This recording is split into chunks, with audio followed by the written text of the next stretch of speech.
of the United States, Mr. Джей Ди Vance, who was here last year as senator, and we are very happy that he has come back to Munich, and we are very much looking forward to his speech. Please welcome Vice President Джей Ди Vance.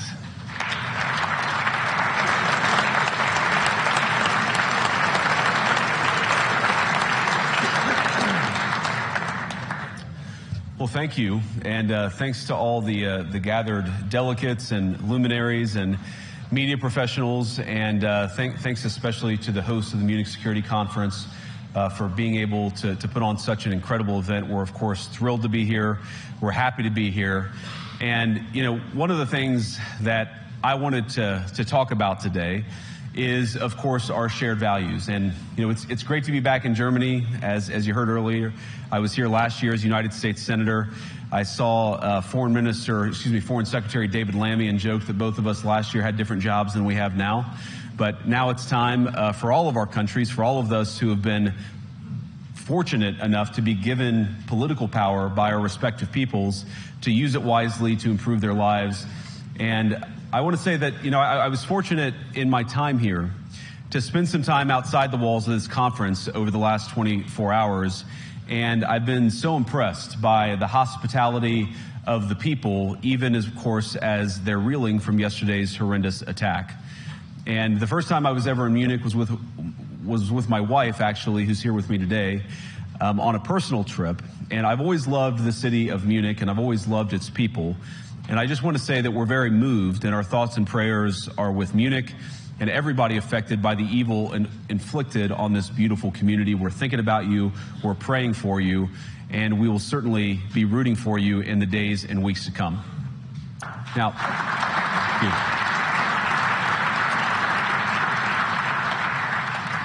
I hope that's not the last bit of applause that I get, but we gather at this conference, of course, to discuss security, and normally we mean threats to our external security. I see many great military leaders gathered here today.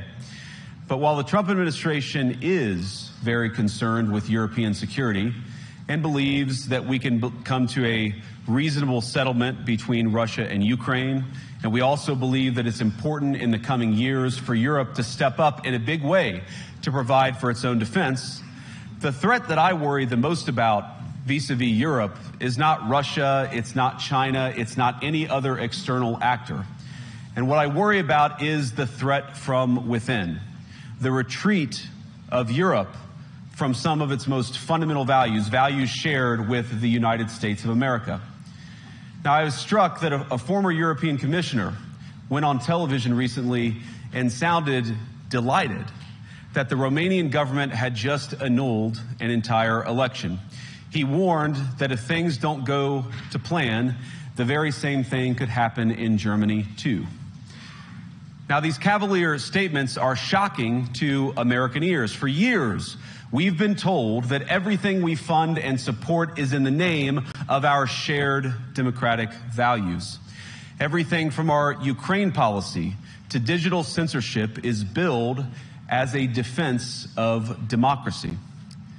But when we see European courts canceling elections and senior officials threatening to cancel others, we ought to ask whether we're holding ourselves to an appropriately high standard. And I say ourselves because I fundamentally believe that we are on the same team. We must do more than talk about democratic values, we must live them. Now, within living memory of many of you in this room, the Cold War positioned defenders of democracy against much more tyrannical forces on this continent. And consider the side in that fight that censored dissidents, that closed churches, that canceled elections. Were they the good guys? Certainly not. And thank God they lost the Cold War. They lost because they neither valued nor respected all of the extraordinary blessings of liberty. The freedom to surprise, to make mistakes, to invent, to build. As it turns out, you can't mandate innovation or creativity, just as you can't force people what to think, what to feel, or what to believe. And we believe those things are certainly connected. And unfortunately, when I look at Europe today, it's sometimes not so clear what happened to some of the Cold War's winners. I look to Brussels, where EU commissars warn citizens that they intend to shut down social media during times of civil unrest the moment they spot what they've judged to be, quote, hateful content. Or to this very country, where police have carried out raids against citizens suspected of posting anti-feminist comments online as part of, quote, combating misogyny on the internet, a day of action. I look to Sweden, where 2 weeks ago the government convicted a Christian activist for participating in Koran burnings that resulted in his friend's murder. And as the judge in his case chillingly noted, Sweden's laws to supposedly protect free expression do not, in fact, grant, and I'm quoting, a free pass to do or say anything without risking offending the group that holds that belief. And perhaps most concerningly, I look to our very dear friends, the United Kingdom, where the backslide away from conscience rights has placed the basic liberties of religious Britons in particular in the crosshairs. A little over 2 years ago, the British government charged Adam Smith Connor, a 51-year-old physiotherapist and an Army veteran, with the heinous crime of standing 50 meters from an abortion clinic and silently praying for 3 minutes. Not obstructing anyone, not interacting with anyone, just silently praying on his own. And after British law enforcement spotted him and demanded to know what he was praying for, Adam replied simply, it was on behalf of the unborn son he and his former girlfriend had aborted years before. Now, the officers were not moved. Adam was found guilty of breaking the government's new buffer zones law, which criminalizes silent prayer and other actions that could influence a person's decision within 200 meters of an abortion facility. He was sentenced to pay thousands of pounds in legal costs to the prosecution. Now, I wish I could say that this was a fluke, a one-off crazy example of a badly written law being enacted against a single person. But no, this last October, just a few months ago, the Scottish government began distributing letters to citizens whose houses lay within so-called safe access zones, warning them that even private prayer within their own homes may amount to breaking the law.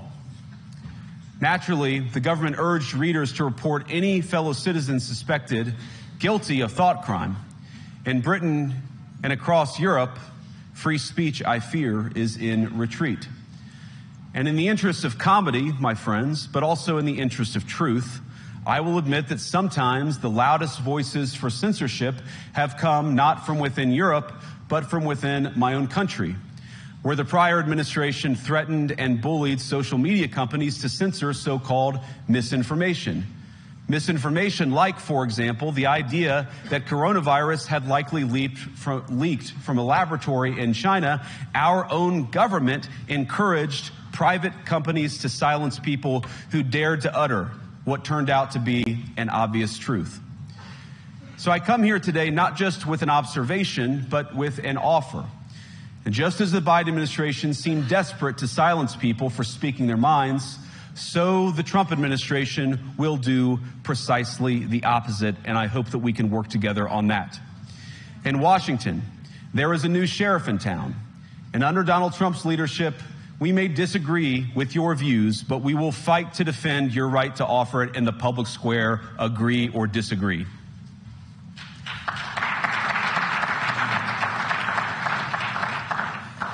Now, we're at the point, of course, that the situation has gotten so bad that this December, Romania straight up canceled the results of a presidential election based on the flimsy suspicions of an intelligence agency and enormous pressure from its continental neighbors. Now, as I understand it, the argument was that Russian disinformation had infected the Romanian elections. But I'd ask my European friends to have some perspective. You can believe it's wrong for Russia to buy social media advertisements to influence your elections. We certainly do. You can condemn it on the world stage even. But if your democracy can be destroyed with a few $100,000 of digital advertising from a foreign country, then it wasn't very strong to begin with. Now, the good news is that I happen to think your democracies are substantially less brittle than many people apparently fear. And I really do believe that allowing our citizens to speak their mind will make them stronger still. Which, of course, brings us back to Munich, where the organizers of this very conference have banned lawmakers representing populist parties on both the left and the right from participating in these conversations. Now, again, we don't have to agree with everything or anything that people say. But when political leaders represent an important constituency, it is incumbent upon us to at least participate in dialogue with them. Now, to many of us on the other side of the Atlantic, it looks more and more like old entrenched interests hiding behind ugly Soviet-era words like misinformation and disinformation, who simply don't like the idea that somebody with an alternative viewpoint might express a different opinion or, God forbid, vote a different way or, even worse, win an election. Now, this is a security conference, and I'm sure you all came here prepared to talk about how exactly you intend to increase defense spending over the next few years in line with some new target. And that's great, because as President Trump has made abundantly clear, he believes that our European friends must play a bigger role in the future of this continent. We don't think, you hear this term, burden sharing, but we think it's an important part of being in a shared alliance together that the Europeans step up while America focuses on areas of the world that are in great danger. But let me also ask you, how will you even begin to think through the kinds of budgeting questions if we don't know what it is that we're defending in the first place? I've heard a lot already in my conversations, and I've had many, many great conversations with many people gathered here in this room.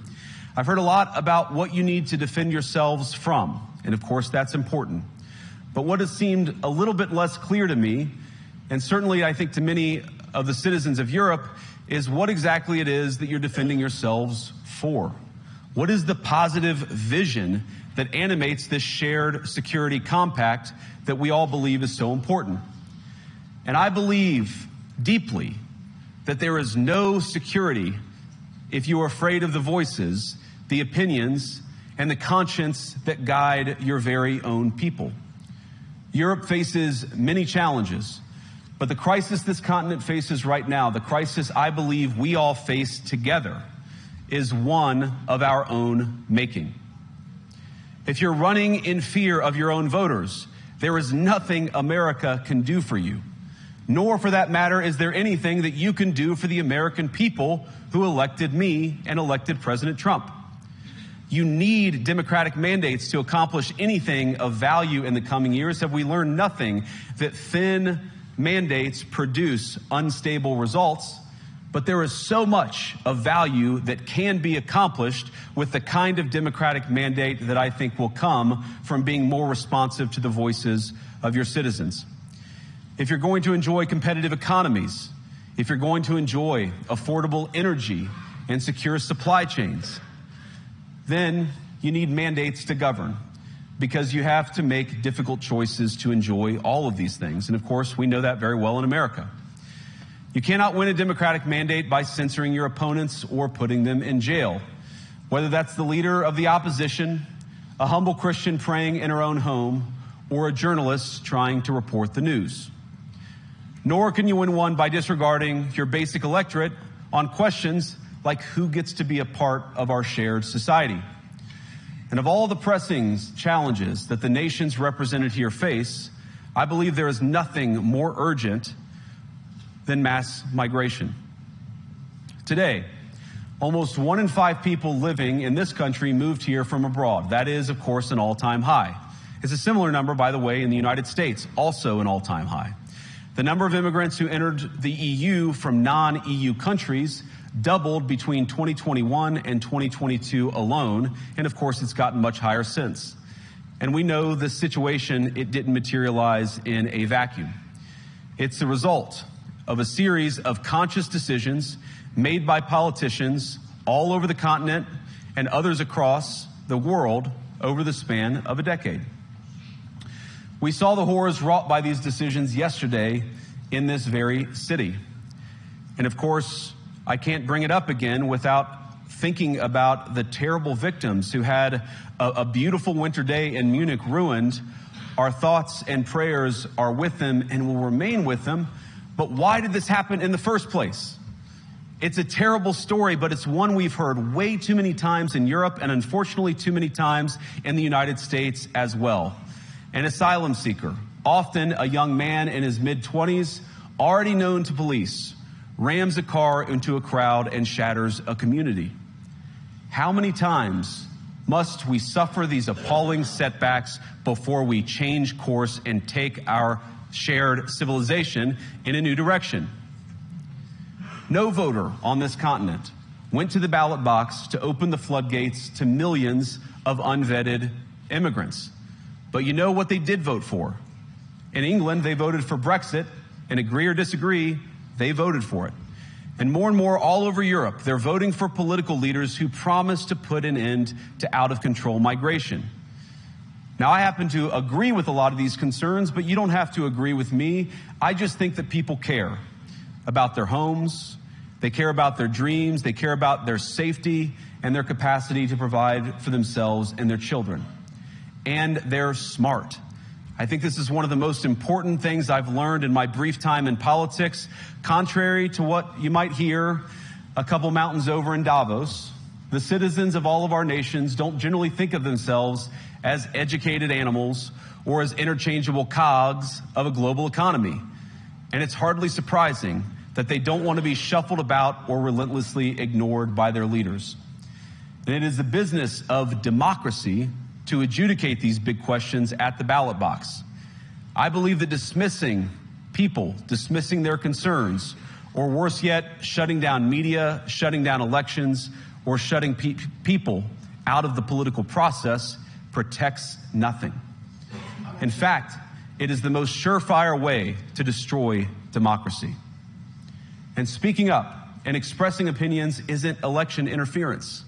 Even when people express views outside your own country, and even when those people are very influential. And trust me, I say this with all humor, if American democracy can survive 10 years of Greta Thunberg scolding, you guys can survive a few months of Elon Musk. But what no democracy, American, German, or European, will survive is telling millions of voters that their thoughts and concerns, their aspirations, their pleas for relief are invalid or unworthy of even being considered. Democracy rests on the sacred principle that the voice of the people matters. There's no room for firewalls. You either uphold the principle or you don't. Europeans, the people, have a voice. European leaders have a choice. And my strong belief is that we do not need to be afraid of the future. You can embrace what your people tell you, even when it's surprising, even when you don't agree. And if you do so, you can face the future with certainty and with confidence, knowing that the nation stands behind each of you. And that, to me, is the great magic of democracy. It's not in these stone buildings or beautiful hotels. It's not even in the great institutions that we have built together as a shared society. To believe in democracy is to understand that each of our citizens has wisdom and has a voice. And if we refuse to listen to that voice, even our most successful fights will secure very little. As Pope John Paul II, in my view, one of the most extraordinary champions of democracy on this continent or any other, once said, "Do not be afraid." We shouldn't be afraid of our people, even when they express views that disagree with their leadership. Thank you all. Good luck to all of you. God bless you.